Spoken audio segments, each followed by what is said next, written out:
A Universal Music spokesman says, "We have no alternative except to remove our music from Triller, effective immediately." Triller responds, "We don't need you." Sounds like people are taking charge. And speaking of taking charge, we're going to talk about finding the leader within. Stick around, we have a lot to talk about.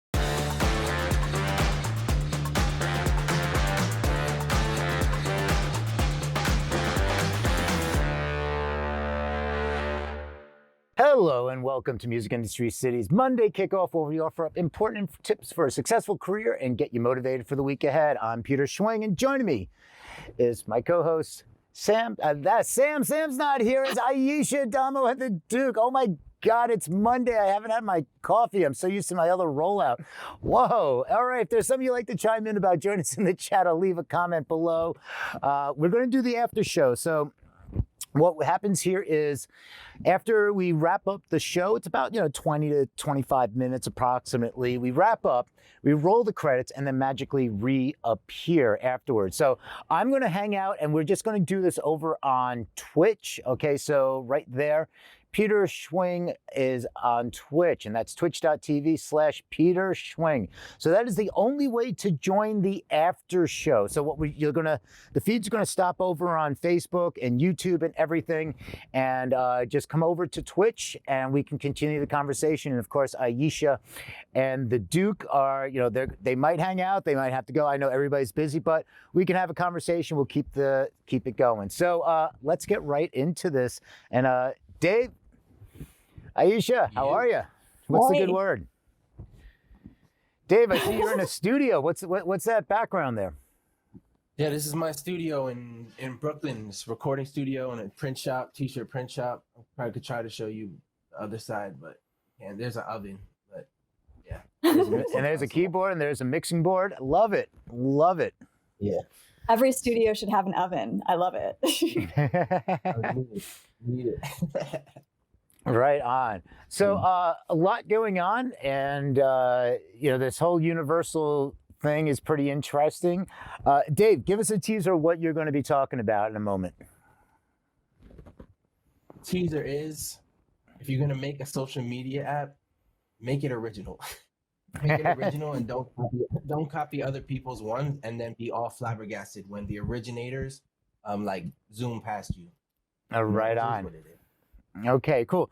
All right, but first we're going to get into Ayesha wants to talk about finding the leader within. So Ayesha, let's bring you up onto the big screen. Hey. Hey. Hair. Can we talk about hair? We can talk about hair. No hair, don't care. Normal hair, don't care. Blue hair, we care. Yeah, I care too. No, it's, I've got to get a little festive. It's 2021 and, change things up, keep things interesting. Keep things, it looks great. So, and I think I was earlier before the show, we were joking about, it's like, now you can be on Twitch officially because you have to have colored hair if you're going to be on Twitch. Yeah. I want to, put out my little waves of vibes of color and, be sparkly in the world. That's the way to be.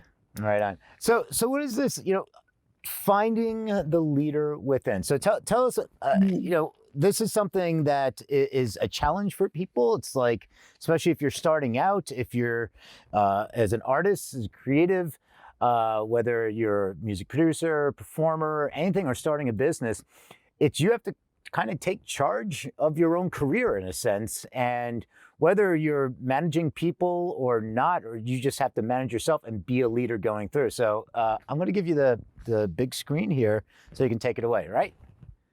Yeah. Well, what you're saying is so true, Peter. Like so many of us, we don't get into being music artists because we're like, oh, I want to be a leader. Like most of those people end up going to law school to be politicians or something. Usually, artists just want to be like artists and do their thing. And for a long time, I used to be really surprised and a little annoyed to find that being in a creative career required me to be a leader. I don't know about you guys, but I've always had a kind of love-hate relationship with leadership. Like a relationship that bounced back and forth between this kind of vague annoyance that having to be the one to do the whole science project in junior high and vaguely dreaming of this lab partner who would like show up to the task as well, to the other pole, which is like being someone who's watching a task go completely wrong and being like, you know what, let me just take this over. So it's kind of two poles of response to leadership, but one exhaustion that they have in common. Probably some of you out there have a similar experience. Maybe you're the band member that is always the one ending up doing the business stuff or doing the PR copyrights or the posts on social or all of it while the rest of the band just wants to make music.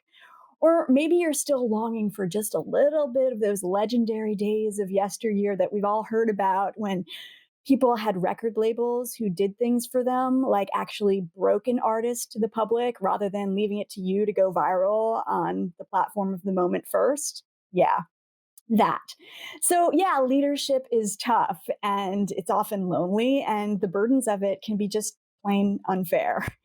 And yet, everything about the current climate of the entertainment industry just demands that you take leadership to invent and develop yourself in the online world, create your content, know all the latest apps and how to use them, and basically lead your career.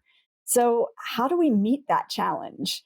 Well, I mean, for me, in finding my inner leader as an artist, the most important thing was remembering leaders that I encountered in my youth, people that I might not have recognized at the time as leaders, but in retrospect, I'm like, wow, they were amazing leaders. And they likely went through a lot of the same stuff that I'm going through, the same hardships and challenges. And most importantly, I try to remember how they made people feel and how many people they affected, because that is kind of where you get into, okay, this is what this is all about. This is why I do this stuff that I don't really like to do. I recently heard of the passing of an incredible leader in my local dance community growing up. Her name was Sally Topham. She ran not only a ballet school in business and creatively as a teacher, but also a dance company that put on performances of the Nutcracker and other ballets, complete with live orchestras, visiting dance artists from New York, the whole thing. And she was a tornado of a woman. She did the business, she did the press, she did the creative, she ran after little kids and made them form a line and dance in unison, dealt with, teenagers who are going through snarky moments, the whole thing. And her work brought ballet to so many young students who were in the performances and learning to dance, but also students from disadvantaged communities who came for special weekday performances and got exposure to the arts, and many adult artists who, frankly, had a job because of these shows. So even when leadership feels like a drag, the wake of effects from the waves you're making can be further reaching than you even realize or think about. And making those waves is really always worth it. Even though these days, we're in this social media world, and the medium of social media and content on the internet is wildly different from the context of real live things that we're missing so much right now in quarantine. But we're still making waves, even if it doesn't always feel like it. And it can be really hard to feel those waves in the conditions we're in right now, where a lot of us are operating from home. But even in general, in this social media world, it's hard to really feel the people that we're affecting all the time. But we have to remind ourselves that that does exist. It is happening. And, this leadership that we sometimes have to force ourselves into really is worth it, even when it only feels like it's making a ripple, or maybe when it feels like it's not making a ripple at all. There is something happening. So just remember that someone out there sees you and what you're doing. Someone out there hears you, and something has changed because of you. And probably you don't even know it, but it is happening. So this is a reason to just keep going out there. And I just want to encourage all my creatives out there to keep being leaders and keep doing the thing. It is worth it. That's what I got. Right on, right on. Yeah, I mean, there's so many great points, and the fact of like being that leader, and going back to the high school, like, your lab partner. I mean, you always had that, and the bands. But if you define it, if you all define what your roles are, the bass player could be just like, I want to play music, or the bass player could also be, skilled in web development. So it's like, just identify, but you have to hold each other accountable. And that's the other thing, is the accountability. And I've known so many times with launching different businesses and bringing in different partners, it's like, hey, this is what we're doing. This is what we're doing. And here's the other thing about being a leader. Especially if you start something, you can't expect everybody to have the same passion as you do. Right. Okay. Absolutely. But you can set the expectations, and you discuss with them. You're like, hey, here's what, this is what we're trying to do. Are you in for this? Can you commit to this? And you have to hold them accountable, because if you bring in somebody, and again, going back to, if they're not as passionate about it, which is absolutely fine. The thing is, it's not about, are they not helping? Are they actually getting in the way? Are they adding more work to you to pick up their slack when you could have done it in the first place and not have to go back? And then you have to drop them. You have to move on, and that's being the leader. And it's, what you're talking about is real. It's so essential to find people on the same page when you're doing the group stuff, when you're doing a band or any engagement with your, team of representatives and all that. Being on the same page about what this is, and understanding that, there is this kind of leadership involved, and there is this kind of stuff that we don't really feel like doing that we're going to have to do. Acknowledging that up front, and seeing, understanding who's going to be up for it, and getting everyone on that same page is so important. Yeah, it's lonely when you're being a leader too. And if you're starting a business, because you're doing everything, you're trying to find the answers, and it can be lonely, it can be rough, it can be a challenge, but the rewards outweigh everything that you've gone through. And that's that iceberg method. It's when you break, everybody sees that tip of the iceberg, and they don't realize the roller coaster that you've had to go through to get to that point, to break through the waterline and shine. Yep. All right. So fantastic. We're going to wrap. We're going to circle back around. I want to, we're going to talk about Triller with the Duke. But you're going to come back. So, all right. What we have next, and I just want to say hi. I see Buzz and Slack Mage. You guys are out there. What's up? Good to see you over there in Twitch land. So if people are tuning in over on Facebook or YouTube, come on over to Twitch, and join the conversation. After we wrap up the segments and we roll the credits, we're going to come back again. So, but this next topic is really interesting. It just came across the wire on Friday, and it's about Universal Music Group is pulling from Triller, which is a competitor to TikTok. And Universal Music Group spokesperson said, "We will not work with platforms that do not value artists." Triller has shamefully withheld payments owed to our artists and refuses to negotiate a license going forward. So there's a lot that has happened in the sense that Friday announcement. Triller is saying, well, we don't really need Universal. And they're saying that they learned about the music takedown through press reports, and Universal didn't even contact them. And there was like some snarkiness going on. The CEO of Triller, not CEO, the CEO was saying that he feels like, quote, "This has to be a bad punked episode. I'm waiting for Ashton to jump out of my closet." I'm not sure if that's the best way to do business with Universal Music Group, by being snarky, but Dave, what do you think? I think that you're right. It's probably not the best business tactic to do. I mean, that's just in any business, though. You could really just kind of zoom out and just be like, okay, but do you want to make money? And if that is the goal, then probably making friends is better, But I don't know what my man's goal is. I don't know him personally, so I can't speak. What I can say about Triller, though, is that it's a 100% copy of TikTok.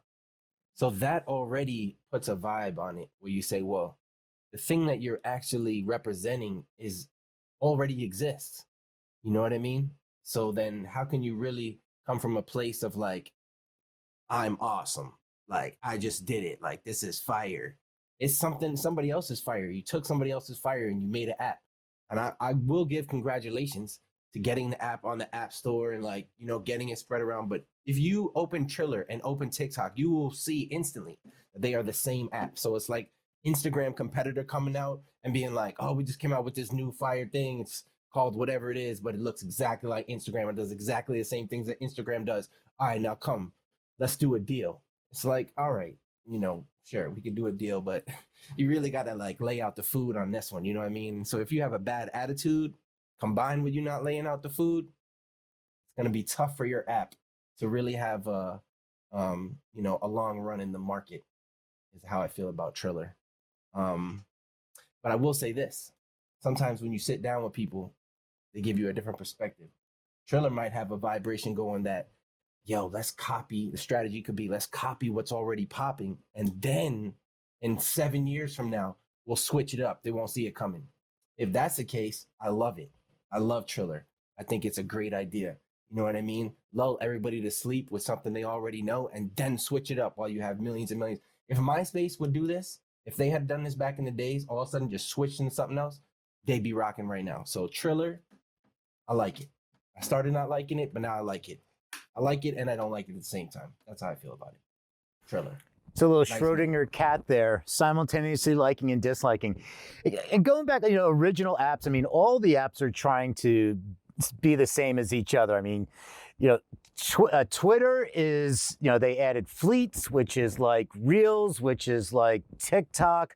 So they're all just picking up from each other. And it's hard to keep track. And those are the branding. And then there's Clubhouse, the audio app, which basically is like a 1980s phone party chat line that you can actually put a topic and bring up moderators and things. And now, not just during that time, but also Twitter they're rolling out Spaces, which is basically the same as Clubhouse. But tying that into, I wanted to go back on Triller here, where, about making friends and everything. And going back to the CEO, and he says, Triller does not need a deal with UMG to continue operating as it has been since the relevant artists are already shareholders or partners on Triller and thus can authorize their usage directly. Triller has no use for a licensing deal with UMG. Now, I don't know if they have some kind of like deal with these artists that are partners, but that's not how it works. Just because an artist is a partner, if the label controls the catalog, which the artist has signed over to the label controls that. I think that this is a chess move in the great scheme of life, but it's what was been passed down to me, which I never rocked with it, but it was, be mean to the hot girls. They love it. You know what I mean? Celebrities, you ask them what their name is. Or what is your name, sir? I don't know who you. Keanu. They love that. You know what I mean? So it could be a total thing where it's like, talk them down. Like Universal, we don't need that. We already got the hottest artists. You haven't heard them? Like we got all the top 5 artists in Ohio and Brooklyn. Like we got it. You know what I mean? So and then Universal will be like, oh, nobody else talks to me like that. I don't know. There must be something there on Triller. Like, you know what? I'm in. You got me. You got me when you said I was ugly. Like, I'm down. You know what I mean? Could be. I don't know. Sometimes talking the big talk may get you that you jump above that noise floor and people pay attention. So tying this all in, I do want to just one last thing is that just announced today that Universal announced they signed a licensing deal with TikTok. And Sony and Warner already had their licensing deals and Universal. So you want to talk about power play, moves, chess? I mean, that's a pretty bold move. Like after making that public statement in a press release and then saying they signed an exclusive deal with TikTok, that's pretty interesting. That's power moves. Here's the deal. I have a vision now. That you really lined it up right there with that one. This is what it is. All right. It's a classic like WWE versus WCW. Like this is my roster and this is your roster. So Triller, what Triller needs to do, which would be the hottest move they could do, is create their own roster of artists, influencers, and just hold on to those people don't even mess with anybody else. Be like, if you want to come to Triller and see Joe and Megan do what they do best, you got to come to Triller. Joe and Megan are not on TikTok. They're not on Instagram. They're not on Twitter. That would be the hottest move. Then you become your own label / app / media conglomerate. But will they do that? I don't know. Well, I'm gonna bring in Ayesha here, and just to wrap that one up, and going back to, because you said MySpace, and MySpace, what you were just talking about, kind of almost did that from Friendster. I mean, if we go way back, and you had the top Friendster profiles, and MySpace said, hey, why don't you come over here, but we're being exclusive. And so then all those people said, well, to find us, to come and chat with us or be our friend and post on our wall, you have to come over to MySpace. And that's how MySpace took off. And then, the rest, just the history. But it's all those moves and everything. So, but talk about being a leader. I mean, what kind of leadership qualities is this CEO showing, Ayesha, when going up against the #1 label in the world? I think it's kind of insane that, it sounds to me really sketchy that he thinks that he doesn't need the licensing on that music or to deal with, a major record label when some of the artists are shareholders. That just doesn't seem to make sense at all. But I want to go back to what the Duke was saying. I love this idea that, that Triller is basically using the negging technique on Warner Music. That is hilarious. I think all those pickup artists would be proud to see their technique being used in that way. That's ridiculous and super fun, and I love it. But I think you're right. The best way to do it is to sort of make Triller into its own roster of artists and its own label to bring in the attention of, the fans. And that's definitely the way to do it, to become your own entity. Except I feel like now, if everyone does that, it's going to be so saturated, and it already is so saturated and fragmented, and who knows where to go to find what, and who cares about anything? Does anybody care? I don't know. Right on. Yeah, there's a lot of moving parts in all this, and you take a look at the licensing, and here's the other thing. They talk about they have these partners that are the artists. Well, guess who owns a minority stake in Triller? All the labels. Universal owns stake in Triller, and it's the same thing they do with Spotify. The labels, helped to finance and took a piece of Spotify. And it happens a lot. But just because it's two separate things, because you can own a share of a company, but that doesn't automatically give you the licensing deals. That's still a separate business structure. So while you can own it, you can also argue as a co-owner in some way, shape, or form.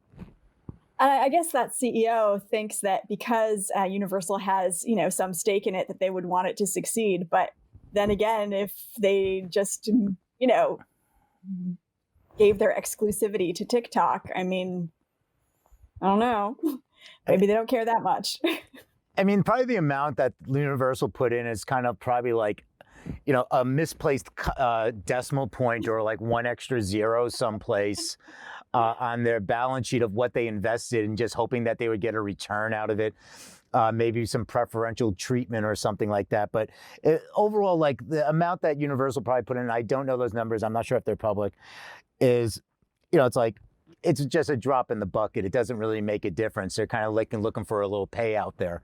Butt wiping dollars, basically. Yeah, exactly. The dollars that wipe the butt. Mm-hmm. So, all right, Dave. So, what are your thoughts on overall these apps that are coming into play? And there's so many and so many new things. And as as a musician, you can speak upon for years when there was just maybe one app or one website, and through your career, and then all of a sudden there's these other apps. What do you see happening with all these apps as a musician, when it's so many to comprehend and learn, and it's like, oh, what do I have to do now? I just want to create music. Yeah, I mean, I have my own learning curve on it because I grew up with computers my whole life, and like I grew up with the internet. I remember CompuServe. I remember, all the different jumps in the internet. Um, for some musicians, it's going to be flabbergasting. It's just going to be like mind blowing to the point where they're going to be like, all right, well, maybe I'll just go back to listening to music because then I didn't have to do anything when I was doing that. You know what I mean? But I think that in the grand scheme of humanness, right? It's really about your sensitivity. And I think that you can have, community apps where you listen to people, and you have YouTube apps where you watch and listen. But eventually you're going to have so many apps that people will do the opposite. They'll be like, you know what? I'm not going to sign up for this new one. I'm actually going to unsign up for all of them. I'm out. You know what I mean? I'm out of social media. I'm going to the tree. There's this thing called nature. Download it. Like, let's go to the tree. Let's go to the park. Ooh, what's that smell? Oh, that's the smell of grass. Yeah, Instagram doesn't have that smell. So everybody's just going to be like, you know what? I'm going over here. And then from there will be like a new awakening. It's almost like the summer of love. You know what I mean? It's almost like the summer of love, where it's just like, in a grand scale, people just go, oh yeah, I'm tired of that show now. Imagine watching Lion King for what's the dude name? Tiger King. Imagine watching Tiger King for 10 years instead of 1 year. Like, it was rad 1 year, but imagine you did it for 10 years and you were like, you know what? I don't want you guys fighting anymore. No more guns, no more killing. Like, we're out. Like, let's go to nature. I don't know. Right on. Yeah. So it's a different world, and with so much more technology distracting us from going out, or it's even getting into VR and the headsets. And what was the movie? Wow, it's the Eva, the movie, the Up, not Up, the other one, the robot and the plant. Oh yeah, I know the one you're talking about, and I can't remember the name of it. Yeah, why am I drawing about? But there was a scene in it that there was a scene when they got to where where everybody lived and all the people, they were literally just sitting in these chairs, reclining chairs, with a giant video screen in front of them, just drinking soda and eating, and they were just going around and around and around. And it's like, now you're seeing like headsets. I have a VR headset, and it's like I'm watching a movie, but it's like I literally have this thing on my face, and you kind of just get lost in that. But there's a different type of reality. I mean, there's some amazing things in there, some meditation stuff that is absolutely, it's on a different level. But it's like, are we, when do we stop going outside? Which, well, during quarantine, we're going outside less, but it's still, when do we stop going out? I think that in the future, there will be outsiders and insiders. There will be people that go outside, and there will be people that don't go outside. There will be the insiders. I think that's so sad. I don't want there to be insiders. I prefer your, nature revolution, where we're downloading the trees into our consciousness. I'm all about that. I want to go back to the trees. I'm anarcho-primitivism. It's going to be on. It's going to be beautiful. But like these insiders who never go out, like that's sad. You'll be an outsider. That makes me sad. You'll be an outsider.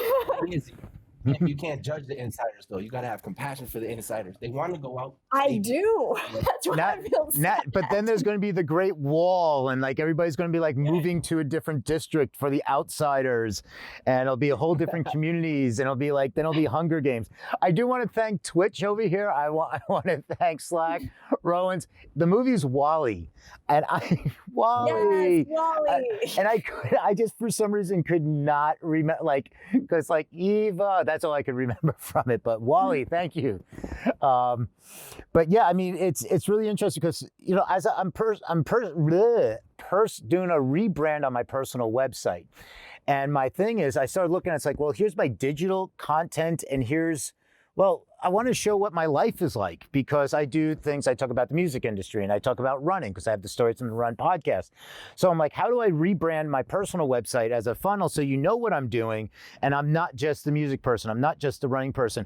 And I started looking at it, it's like, well, in my images, it's like you see me with some great cool backgrounds, the green screening and everything, and there's digital. I'm like, I don't want to be known as digital, and so I here's me hiking. Here's me with this beautiful view. Here's me running, because that's also part of the thing now, is being able to express your true identity as opposed to just posting everything on Instagram. But it's like, if you were to take 10 images to define what you are, how many people would have like indoor and outdoor? You're not going to see people like posting their avatars just yet, but they kind of already are doing it. It's like, here's me, here's my avatar. Yeah. Don't get lost down the rabbit hole, you know? It's like, let's stay outsiders. We gonna stay outside. Right on. All right. What I want to do is I want to just close out the segment, because that's what we're going to repost up on YouTube. So I'm going to close out the segment. I'm going to do the whole outro, run the credits, and then we're going to come back. And Ayesha, Dave, if you want to hang out, you can hang out. If you got to go, totally understand. And I'm going to chat with we're going to chat with the audience a little bit here. So let's make this happen. All right. Thank you all for tuning in this week. If you want to join the conversation, leave a comment below. We do this every Monday. Stay tuned. We're also sign up at musicindustrycity.com. We have a whole bunch of new things coming on. We're having socials. We're going to do private Zoom socials just for our residents, our members. And we're also doing stuff on Clubhouse, so you can join in. That's on the music business side. So much going on. We're going to be doing more shows during the week and a lot more time to engage and everything. So remember that, we're going to have Freeform is going to be coming back. So make sure you sign up again, musicindustrycity.com. And you can also find us on your preferred podcast player. Thank you again to my co-hosts, Ayesha, Damo, and the Duke. And we will see you next time. Cheers.